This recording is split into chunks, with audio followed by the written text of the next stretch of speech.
Saudi আৰবৰ Mecca Medina ইছলামৰ দৃষ্টিভংগীৰ পৰা পবিত্ৰ ঠাই। যিহেতু ইছলামৰ বুনিয়াদৰ উৎপত্তি, ইছলামৰ আদৰ্শৰ উৎপত্তি ছৌদি আৰবৰ মক্কা মদিনা পৰাই সৃষ্টি হৈছিল, সেয়েহে তাত প্ৰতি বছৰে ইছলাম ধৰ্মাৱলম্বী লোকে তীৰ্থযাত্ৰা হিচাপে হজ কৰিবলৈ যায়। ইছলাম ধৰ্মাৱলম্বী ধৰ্মপ্ৰাণ ভক্ত বা মুমিন যেতিয়া ছৌদি আৰবত হজ কৰিব যায়, তেতিয়া তাত হজৰ এটা অংশ হিচাপে তাত আশ্চৰ্যজনকভাৱে তাত জমজম কুঁৱা বুলি এটা কুঁৱাৰ পানী ছৌদি আৰবত আছে, যিটো প্ৰফেট ইব্ৰাহিম আলাইহিছ ছালামৰ দিনত সেই জমজম কুঁৱাৰ পানী সেই মৰুময় ঠাইত আল্লাহৰ কৃপাত সৃষ্টি হোৱা বুলি এক ইতিহাস আছে। আৰু সেই ইতিহাসৰ আওতাত ছৌদি আৰবৰ নিচিনা সেই মৰুভূমি ঠাইত সেই জমজম কুঁৱাৰ পানী এতিয়াও একে স্তৰ হৈয়ে আছে, যিটো আশ্চৰ্যজনক কথা, আল্লাহৰ মহান কৃপা।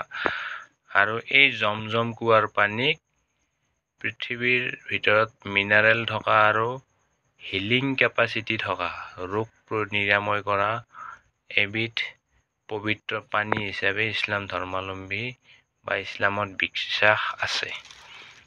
আৰু সেই পানীৰ নাম হৈছে জমজম কুঁৱা। সেই জমজম কুঁৱাৰ পানী এইটো।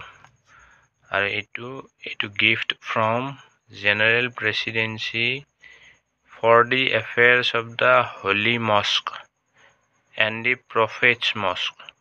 অৰ্থাৎ এই জমজম কুঁৱাৰ পানীটো কিনিবলৈ পোৱা নাযায়, এইটো গিফ্ট হয়।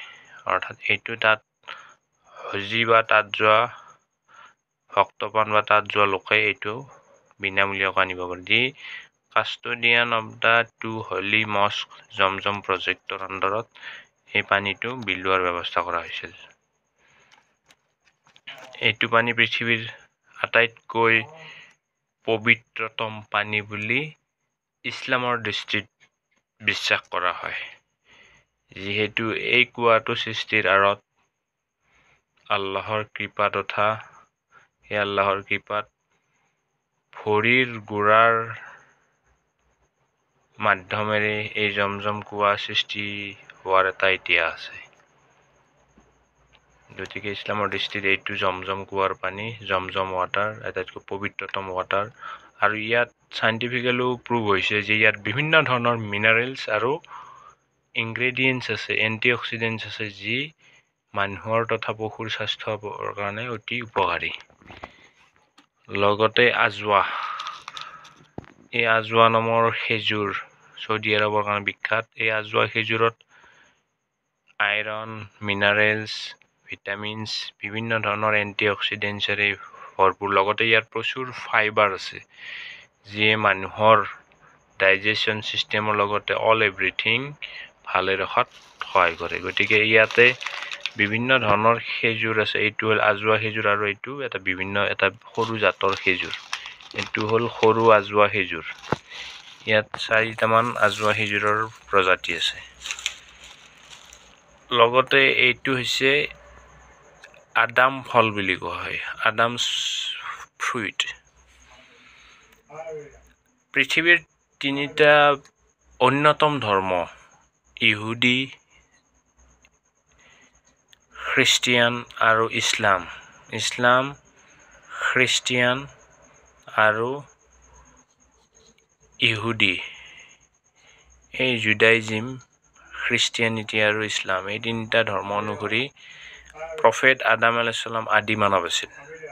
আৰু সেই আদি মানৱ আৰু হাৱা প্ৰথমে আপোনাৰ জান্নাতত আছিল। সেই জান্নাতত অৰ্থাৎ হিভেনত, স্বৰ্গত আছিল। সেই জান্নাতত এইবিধ ফল ভুলক্ৰমে বা ইভিলৰ শয়তানৰ প্ৰৰোচনাত পৰি এবিধ ফল খোৱাৰ বাবে তেওঁলোক পৃথিৱীলৈ আহিবলৈ বাধ্য হ'ল। কাৰণ এবিধ ফলৰ ফলত ডাইজেশ্যন চিষ্টেমৰ শৌচ পেচাবৰ কথাটো বা বিভিন্ন ধৰণৰ কাম ক্ৰোধ ছয়ৰিপুৰ পয়ুৰ্ভাৱ হৈছিল। গতিকে এইবিধ ফল এতিয়া চৌদি আৰবৰ গছত আছে, তাত পোৱা যায়, যাক আদাম ফল বুলি কোৱা হয় বিশ্বাস মতে। আৰু এই আদাম ফলৰ বিভিন্ন ধৰণৰ উপকাৰিতা আছে, যিহেতু ই পৃথিৱীৰ বাবে উপযুক্ত বুলি ইছলামৰ দৃষ্টিত এটা বিশ্বাস আছে। আদামছ ফ্ৰুইট বুলি কোৱা হয়। লগতে বিভিন্ন ধৰণৰ কেণ্ডি পোৱা যায় তাত, যিবোৰ কেণ্ডিত স্পেচিফিকেলি ইণ্ডিকেশ্যন থাকে যে কোনটো বস্তু কি আছে। এয়া বিভিন্ন ধৰণৰ খেজুৰ, যি স্বাস্থ্যৰ পক্ষে অতি উপকাৰী। লগতে এই জমজম পানী,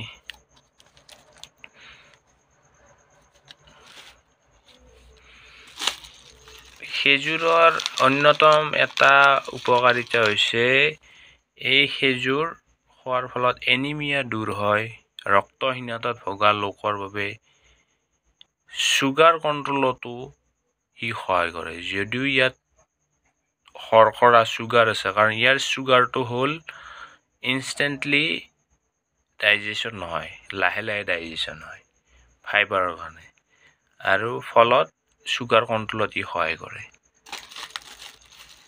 গতিকে খেজুৰ, এই জমজম পানী, এই আদাম ফল আৰু এবিধ আছে মিঠা তেতেলী, উৎকৃষ্ট খাদ্যৰ ভিতৰত চৌদি আৰব বা মিডল ইষ্টত আটাইতকৈ উৎকৃষ্টতম খাদ্য। ধন্যবাদ।